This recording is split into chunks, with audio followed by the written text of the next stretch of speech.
Good morning, everybody, and welcome to another episode of Extra Video Thursday.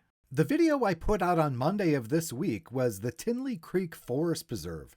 In that video, we rode the Palos Heights bike trail for the very first time. So today's video is just a standalone video for the Palos Heights bike trail.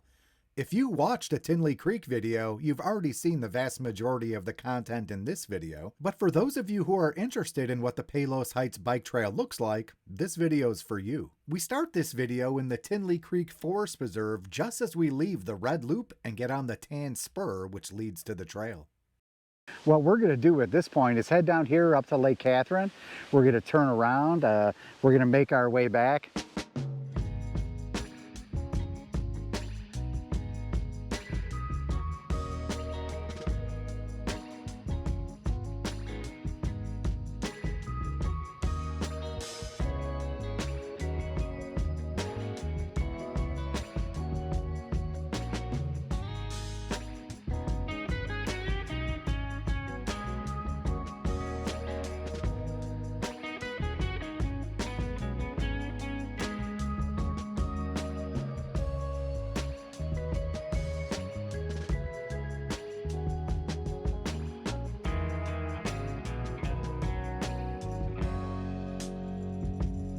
Did you know that the Palos Heights Bike Trail offers a north-south route through residential and commercial areas on the west side of the community?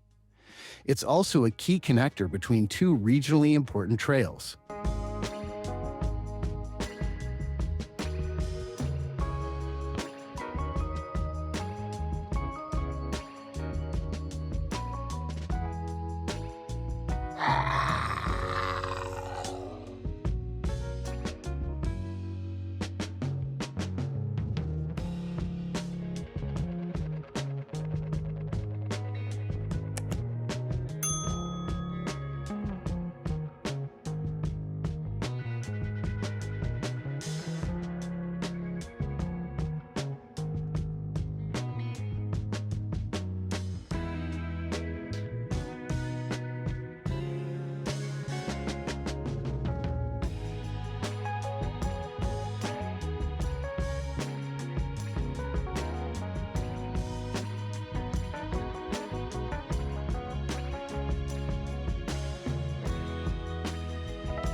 So at this point, we're still on the connector trail, and we just want to get some water, take a little break in the shade before we continue making our way north towards Lake Katherine. What I've noticed so far at this point is there are a fair amount of e-bikes in this area.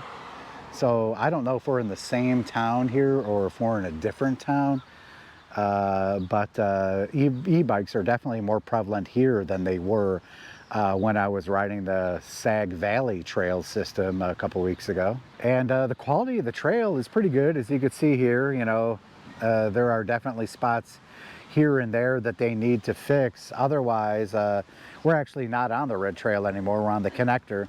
So you could see that it's definitely rideable. So far so good in that aspect. We got a couple people with e-bikes down there, and I just saw a couple of people go down there with e-bikes, so this is definitely an e-bike area.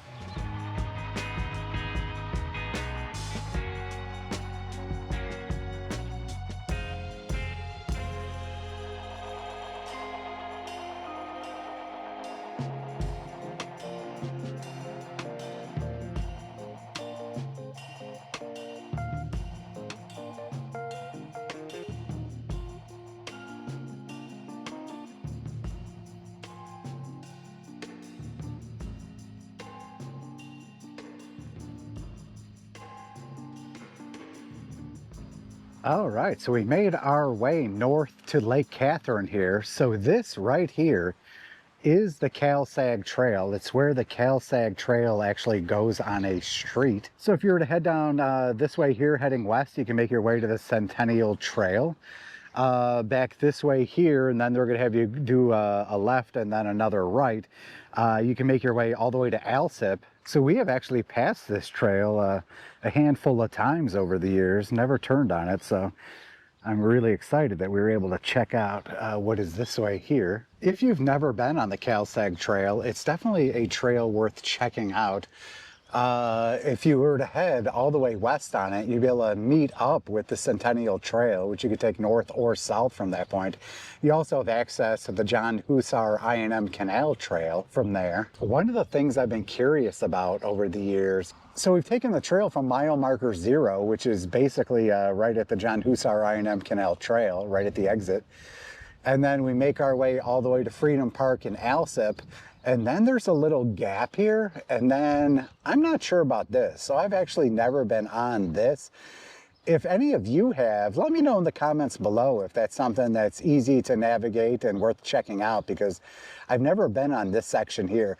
There's a lot of times where I've looked at the Cal-Sag Trail info about the Cal-Sag Trail, and it would indicate that this was a future project. So I don't even know if this is from mile marker 16 to mile marker 26.5. I'm not even entirely convinced that you can make it there. But if you can, definitely let me know, because I'm interested. If so, if it's an easy ride, I'd definitely be interested in checking this out.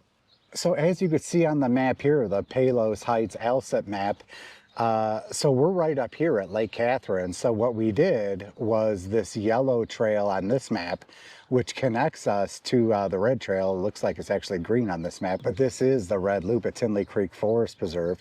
One of the things you will find if you continue to head east on the Cal-Sag Trail, basically where the Cal-Sag Trail ended due to all that construction right there, I believe it was Route 83, is Nick's Barbecue.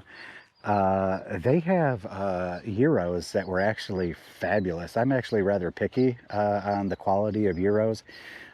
So I was impressed with their gyros the last time we were there. So after we make it back to the car at Tinley Creek Forest Preserve, one of the things we're going to do is pack up the bikes and head over to Nick's Barbecue over there to have a gyro to see if, you know, a couple years later it lives up to what it was in my mind, because it was a really good gyro.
And that does it for the Palos Heights Bike Trail.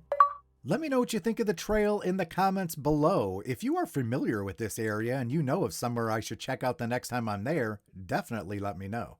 As always, if you enjoy this content, please be sure to like, share, and subscribe. It definitely helps the channel grow. If you're interested in supporting this channel and helping us get to more trails, please consider a super thanks. And that's all I got today from the Palos Heights Bike Trail. I'll catch you on the next ride. Do you have a trail recommendation for me? Let me know in the comments below.